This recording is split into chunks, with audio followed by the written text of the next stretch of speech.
സാമൂഹ്യവിരുദ്ധർ തകർത്ത വിവിധ കുരിശുപള്ളികൾ ഡീൻ കുര്യാക്കോസ് എം.പി. സന്ദർശിച്ചു.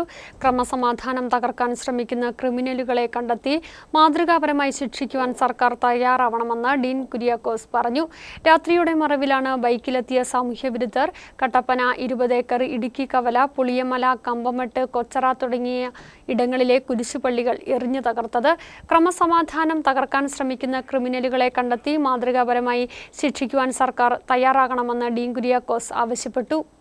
പക്ഷേ കേരളത്തിൽ പ്രത്യേകിച്ചും കട്ടപ്പന കേന്ദ്രീകരിച്ച് കട്ടപ്പനയിൽ തന്നെ 2-3 ഏരിയകൾ 20 ഏക്കർ, അതുപോലെ പുളിയമല, കട്ടപ്പന ടൗണിൻ്റെ ഹൃദയഭാഗം, ഇങ്ങനെയുള്ള പ്രദേശങ്ങളിൽ എല്ലായിടത്തും സർവത്ര അത് വ്യത്യസ്തങ്ങളായിട്ടുള്ള ക്രിസ്ത്യൻ മതവിഭാഗങ്ങളുടെ പള്ളികളാണ് തകർക്കപ്പെട്ടിരിക്കുന്നത്. അതിനപ്പുറത്ത് ചേറ്റുകുഴിയും കടമ്പമട്ടിലും ഉൾപ്പെടെ ഈ ആക്രമണം നടന്നിരിക്കുന്നു എന്നുള്ളതാണ്. ഈ ആക്രമണം തമിഴ്നാട്ടിലേക്ക് കടന്നിരിക്കുന്നു എന്നൊക്കെ കണ്ടുപിടിക്കപ്പെടേണ്ടത്. ഏതായാലും ഈ കാര്യത്തിൽ ആരാണെങ്കിലും മുഖം നോക്കാതെ നടപടി